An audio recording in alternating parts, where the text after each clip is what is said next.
Map एक JavaScript का built in method है जिसका यूज एरे के हर एक एलिमेंट पर कुछ ना कुछ एक्शन परफॉर्म करने के लिए होता है। अभी हम एग्जांपल के जरिए देखते हैं। जैसे मेरे पास यहाँ एक एरे है ARR नाम का, जिसमें 4 ऐसे कुछ 4 वैल्यूज है।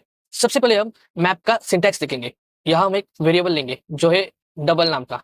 मैप मेथड एरे पे अप्लाई होता है, तो इसलिए एरे का नाम सबसे पहले आएगा।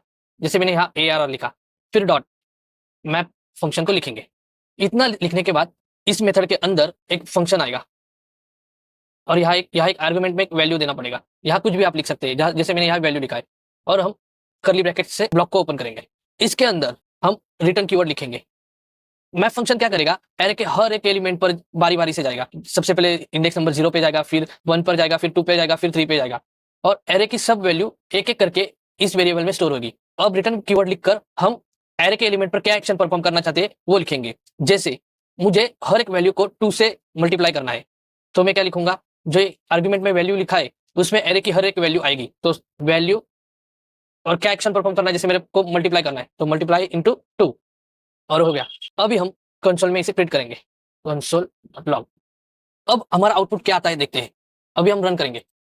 जैसे मैंने रन किया तो यहाँ मैप फंक्शन ने हर एलिमेंट पर बारी बारी जाके 2 से मल्टीप्लाई किया, तो हर एक वैल्यू को 2 से मल्टीप्लाई करके यहाँ हमारा आउटपुट आ गया। अब इसका आउटपुट हमें एरे में ही मिला है, बट यहाँ हमारा ओरिजिनल एरे चेंज नहीं हुआ। जैसे हम ओरिजिनल एरे को प्रिंट करते हैं,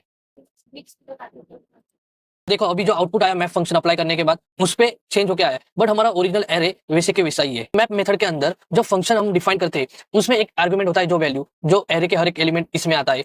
इस फंक्शन के अंदर सेकंड आर्गुमेंट एक और होता है जो होता है इंडेक्स, मतलब हमारे एरे का इंडेक्स उसमें आएगा।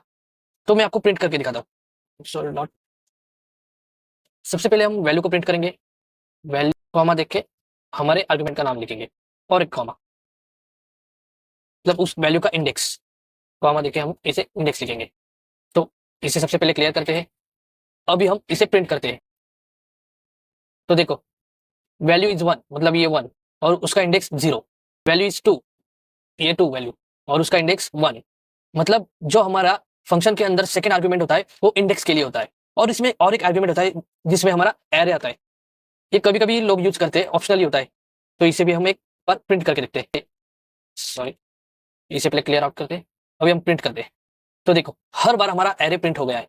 तो आपको ध्यान में यही रखना है कि सबसे पहले हम यहाँ वेरिएबल डिफाइन करेंगे, उसके अंदर ये एरे का नाम लिखेंगे, फिर डॉट लगाकर अगर मैप मेथड को ओपन करेंगे जिसके अंदर एक फंक्शन होगा।